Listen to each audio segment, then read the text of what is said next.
Hi everyone, John back with another strong, happy, healthy, loved podcast, and I'm very excited to be joined by my very enigmatic guest today, Kane Novak. Brother, welcome to the program.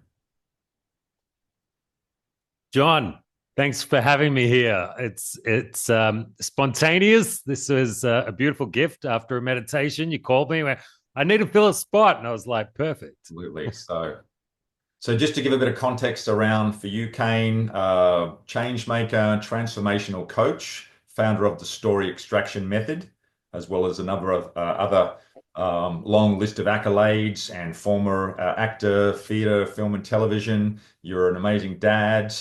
Um, Lots of superlatives that I can go into, and there's obviously the shadow side, which hopefully we'll get a chance to touch on today. So, look, I'd love to start at the very beginning. Can you give us a little summary around little Kane, the challenges, the ideals of growing up as a small child, and how that kind of set the tone for who you are today? Boom, man. That's a little summary. A little summary. See how you How go. do we? Oh, look, there are so many levels, right? I mean, I came into a family. I was the lucky. So I was the second child, and um, I came along after the sixth miscarriage. So after my mum had my sister, she was told that she was never going to have kids again, and they tried and tried and tried. And after six miscarriages, I stuck around for whatever particular reason. And my sister didn't like it. So she was 4.5 years older than me. And I've certainly spoken to her about this.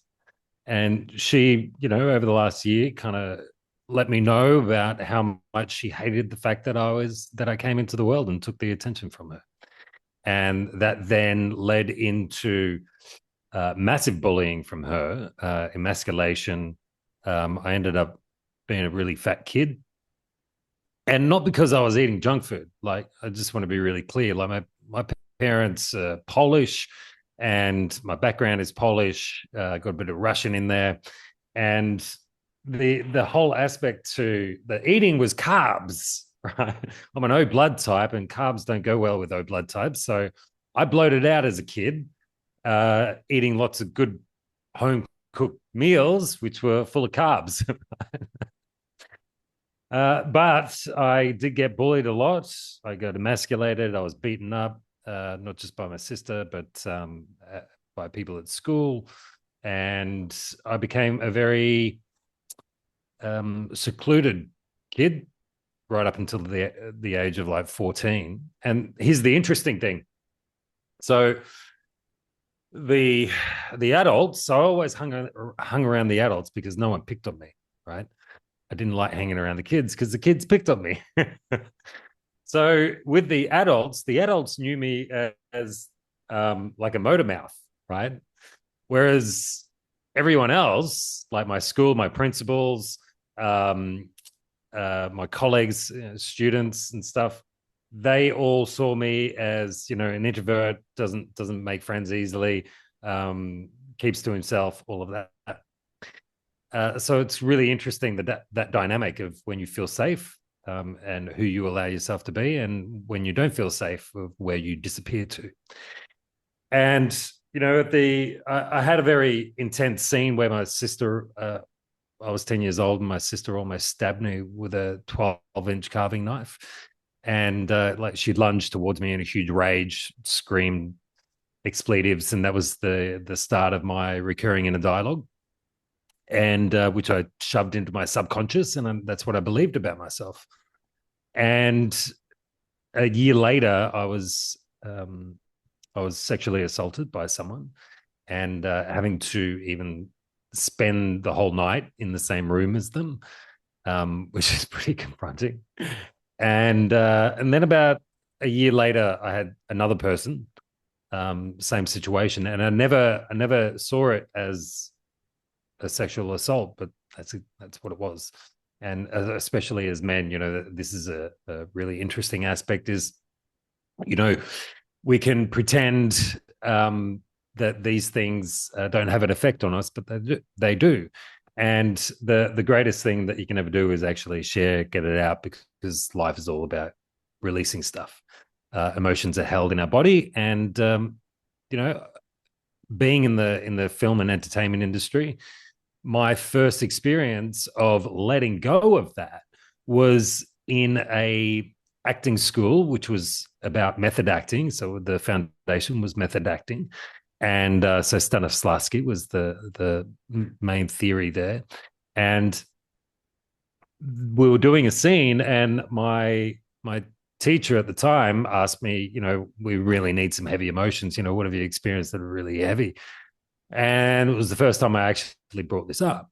Well, I actually got sexually assaulted, and it brought up a lot of emotions.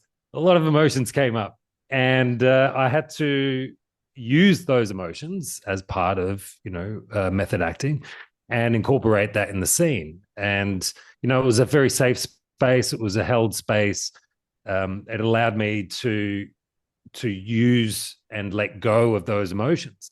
But the interesting thing is that I never spoke about it after that. Right? I just kind of put it away.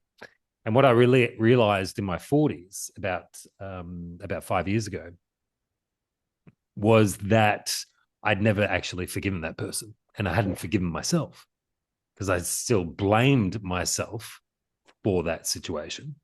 Still blame that, it was my fault. I didn't stand up for myself, all of that, and I had to go through the whole journey of just releasing and healing that aspect, and forgiving being the fundamental key. And that was certainly a step in the teens. And in my mid-20s, I had a couple of kids to someone. And here's the really interesting aspect. So we had one child together, and she wasn't going to tell me about it. She was moving states. The night that she was moving, she finally let it out that she's pregnant and she's moving to Sydney, and there's nothing I can do about it. And she's having it, and I don't have a say. And obviously a bit of a shock. And so I ended up moving, being the man, and like going down and moving states, and studying acting in another city, having a child. And then she ended up moving back to her mum's place. So I ended up chasing her after about a year and going back up there. And then she wanted to have another child, and I was like, there is no chance we're having another kid. We can't even figure out this freaking relationship. And anyway, this is really important to understand, because I never connected the two. Right? We hadn't had a sexual relationship for like 6 months, and all of a sudden, at like 4 a.m, I woke up and she was writing me. And when you wake up in a daze and someone's writing you, you don't really think too much else. But going into the experience. Right? What's that? Mentally and physically and emotionally writing you, yeah. Yeah, right. And then a month later, she told me that she was pregnant, and we hadn't had sex since. Right. And I never realized why I was so upset until I made that connection in my 40s of going, oh, this sexual assault when I was a kid. And then I just went, oh, now I understand why I was so, because I felt abused, right? And that brought up those particular emotions of being assaulted. And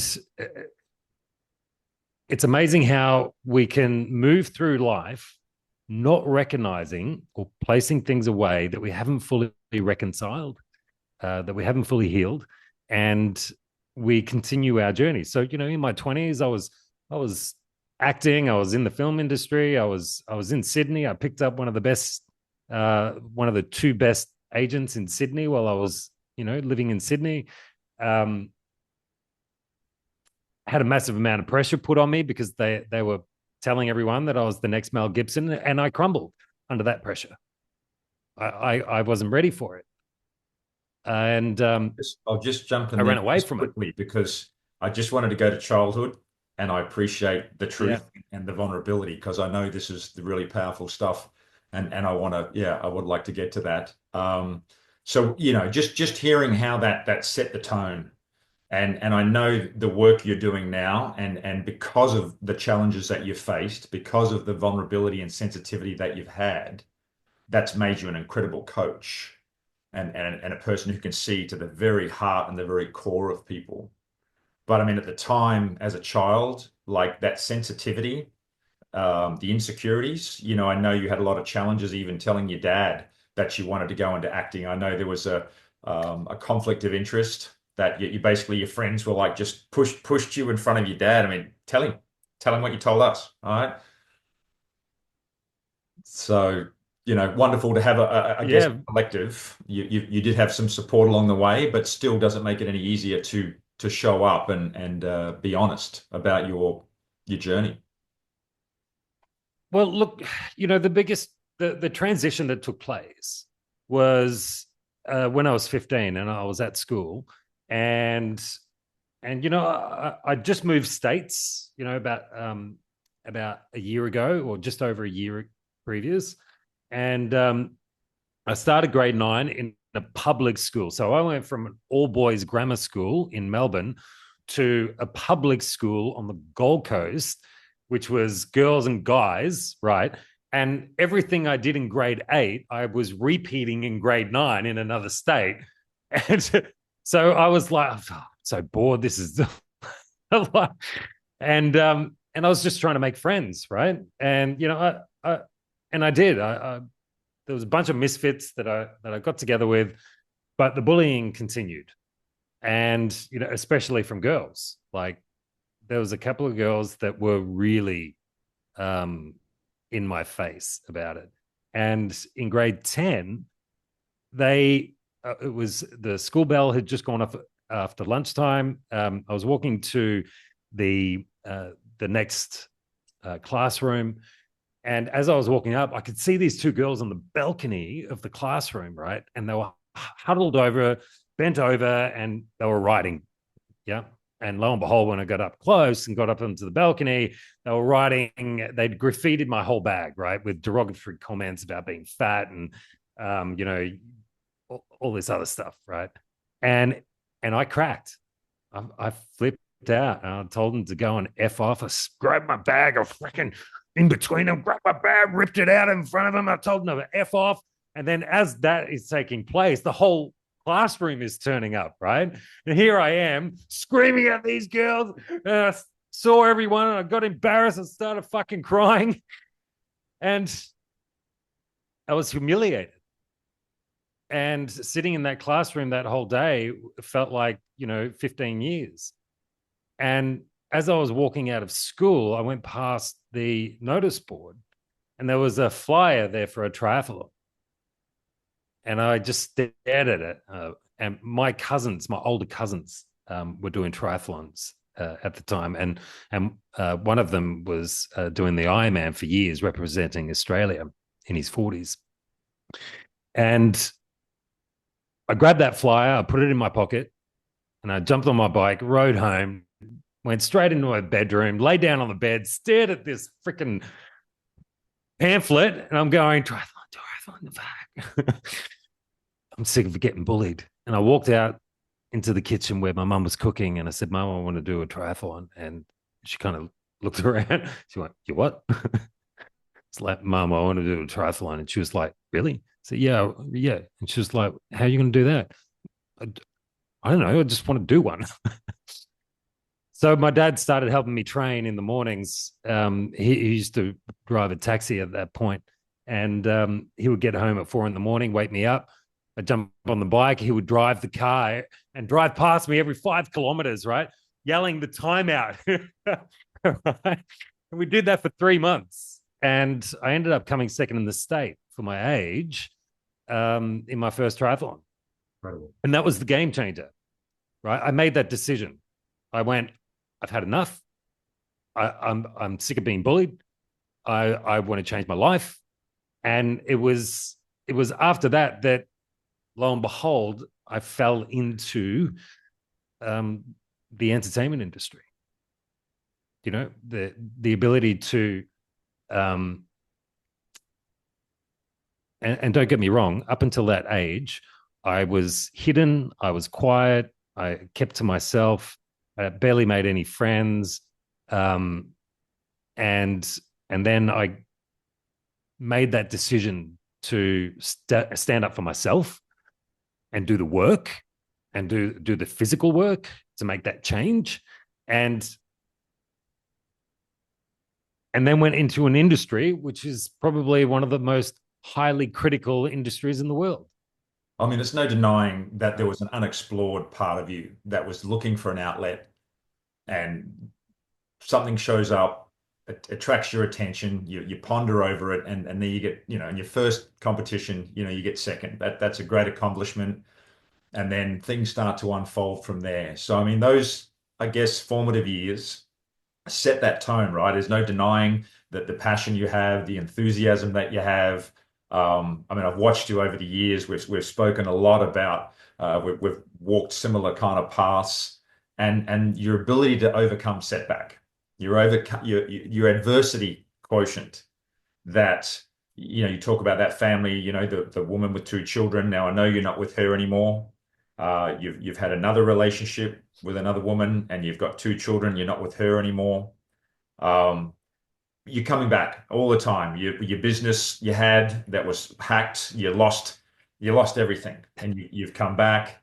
We were laughing before, what else to talk about. You would call you a transitional coach, because I know you're in the middle of rebranding and coming up with another way to. So seemingly your life is never set in stone. Potentially maybe when you think, hey, this is me, this is what I'm going to do, and readjust and readjust, which I think is important, when we talk about the ideals of strong, happy, healthy, loved. I mean, for you, which one do you feel like you've got most alliance with, or an affinity with, and that helps set the tone for the others?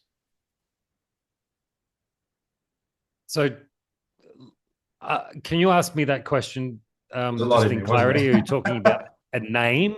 Are you talking about a name or There's something two else? parts to that. So I know we've discussed the Yes, potentials of a new name for yourself, of rebranding. yes, yes. Um, and potentially, I'll ask the second question first about the strong, happy, healthy love, because that may give some context for that. Of which one out of those four do you feel like is the base of that kind of platform? Look, in my understanding, everything is about coming back to the heart. And for the last 2 years, and it's been 2 years since I lost all of my profile on social media when I was hacked because my ID was stolen, and the at that point I was teaching people how to tell their story, how to use their story to get clients into the business, how to get leads into their business, and all of that kind of thing. And over the last 2 years, I've been doing a lot of internal work, energy work, really understanding the whole basis to energy healing and the power of mindset. And when it all comes down to it, everything is perspective. Even when you look at um, law of attraction and magnetism, it's all the perspective of what it is that you see. And the only thing that holds anyone back is any stories that they're telling themselves from the past that they haven't reconciled, right? And any blocks, people, business people can be really successful in their business, but they might be failing in their relationships and that ability to communicate on a intimate level, or have the emotional integrity and the emotional intelligence to be able to have those conversations with an opposite member of humanity, right? Or the same sex, whatever it may be. But in essence, any partnership is a masculine and feminine dynamic. Um, and what I truly understand is the subconscious has the biggest play out of all of this. It is the cornerstone of the limiting beliefs, the recurring inner dialogues, the stories that we hold to ourselves, and the unwillingness to let them go. And when I say that, a lot of people don't know they're holding on to certain stories, because most of the time the stories are actually in their childhood and they've forgotten about them. And true magnetism and embodiment is authenticity and the ability to be really connected in your own self in the present. Like, all law of attraction is about the present. Magnetism is about the present. Like, the present just disappeared, so what I just said is now the past, right? So there is no aspect of time in that respect. And so on this particular journey, I've really highlighted the fact that the work that I do is it's quite deep. It's a deep self-discovery journey when I take people through the story extraction. And yeah, you can use it for business. Yeah, you can highlight the most transformational aspects in your life and be able to speak about them, or use them in your content, or use them for a book. And this is the really interesting part. Until you allow yourself to open the doors in the corridor of your life, right? And you give yourself permission to open the memories, you won't know that the memories are there to be able to let go to, because But hang on, our life is like God's university. if I gave you What's four that? doors and one of them had strong and one of them had happy and one of them had healthy and one of them had loved, which one would you go down? Love. There we go. You say it came back to the heart. So I just wanted to clarify that we Yeah. were touching on that aspect of that. So, Yeah. Yeah. It's yeah. when we look at the basis of all things, it always comes back to love. Personal development is all about love for self, But as no we're matter the dynamic. So, love's got many different facets, and there's lots of angles and sharp, pointy bits and smooth, loving okay, sides. so let me use a better word that's clearer than love: acceptance. Mm-hmm. So, acceptance and forgiveness go hand in hand for the ability to amplify your authenticity. Because when we just see our lives as a book, as a story, that there is the greatest key for your own acknowledgement of your own self. Because you can't change anything unless you acknowledge what's in you, just like any trigger. So if you're having problems in your relationship, well, you got to look at yourself first before you're pointing the finger at the other person, right? And that's acknowledgement. Acknowledge yourself first, and then accept your behavior of whatever it may be, and search where is it coming from. Because as you know, being in the film and entertainment industry, being an actor yourself, John, people only say something, people only react to something because of their past. It's all based on their perception of how they've grown up, their environment they've grown up, their experiences, and that will then shape them into the way that they respond, they react, in all dynamics. And as an actor as well, that one word, you can change a character. You can be a character in so many different types of characters with just one word, in the way that you say one word, depending on that character. I wanted to ask the And that's question. what humans are You've answered like. it for me. I was going to say, what message or what advice might you have for people? But you've psychically taken and gone past that point for me. So I'll just add that caveat in that that was one of the questions I was going to ask you. But getting back to your next branding, right? We didn't finish off the Mhm. what you want to call yourself. So what are the thoughts that you Yeah, want to kind of step into now? yeah. So here's a couple of really interesting uh, titles that have been kind of floating around, which is quantum heart mastery, um, quantum quantum heart leadership, soul catalyst collective. Um,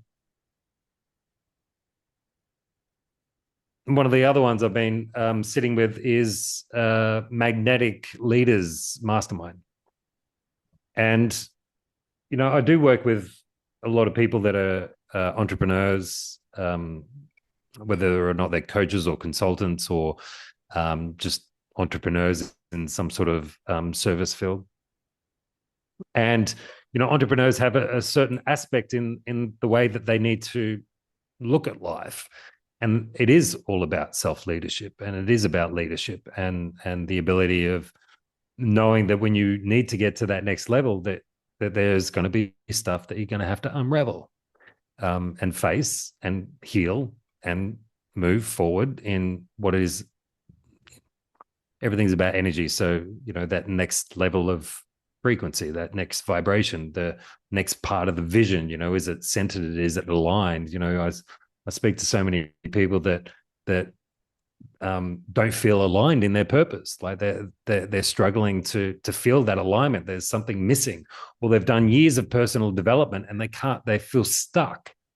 And I guess that's where I come in, where everything is in, all the keys are in people's lives, they're in their stories, right? It's all the keys are there.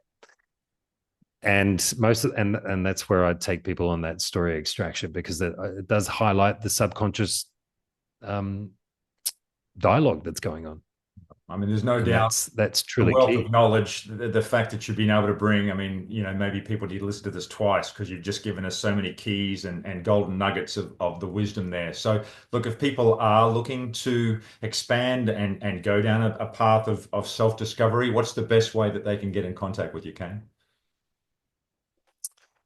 So I'm on Instagram, I'm on Facebook, and I'm on LinkedIn. They are all Kane Novak. Um, I can, what I can do.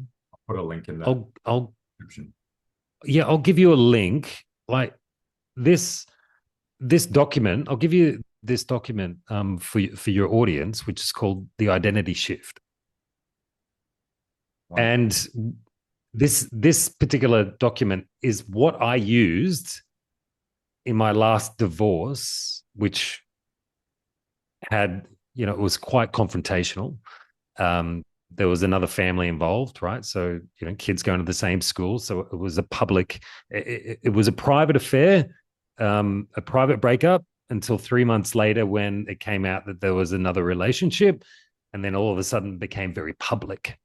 And these particular steps that are used in the identity shift are the exact steps, part of it anyway, that help shift my inner dialogue, my inner neural pathways, and helped me transform a very high conflict breakup into a place 9 months later where there was open communication and the ability to co-parent, right?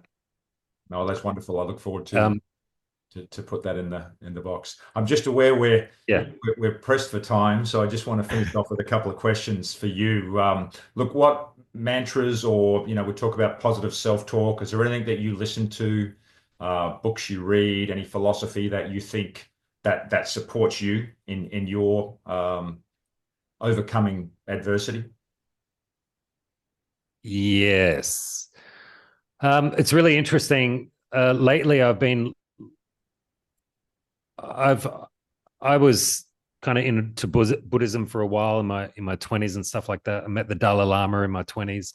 Um, And of late, it's been really interesting. I've had a lot of affiliation to Jesus and God, which has been really interesting. And I've been listening to a lot of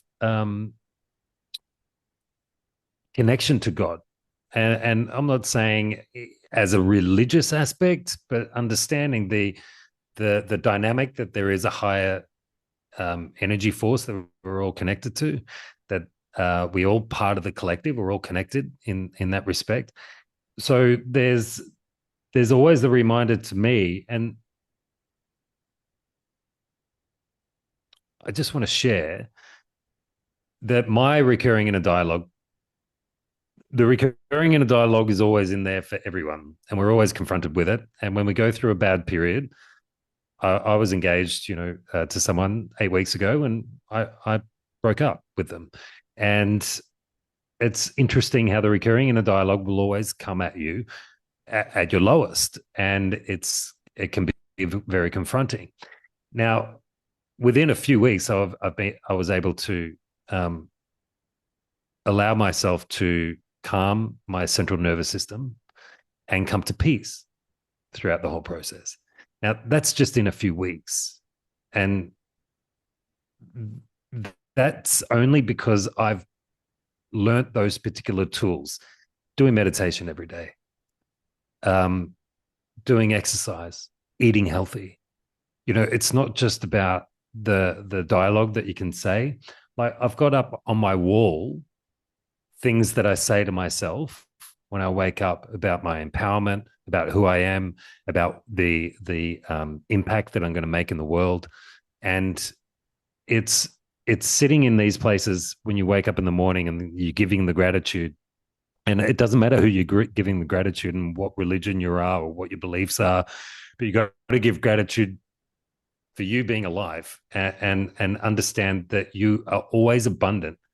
And the easiest way to remind yourself of why you're abundant, no matter the circumstances. You could be jobless and on the streets and asking yourself, well, I'm not fucking abundant right now, but you're breathing.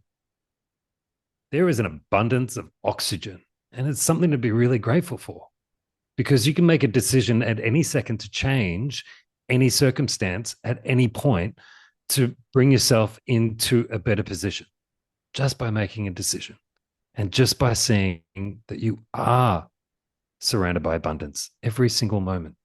That's what I was So going to ask. that's my 2 cents. Any final words? But you've beat me again. So, buddy, we're out of time, mate. Absolutely love talking with you. We could talk for hours. I think we'll have to come back and do this again shortly. But thank you so much for your time today. Really appreciate all your sharing and your knowledge. And we'll put the link in there, and it'd be wonderful to share that document as well, my friend. Thank you.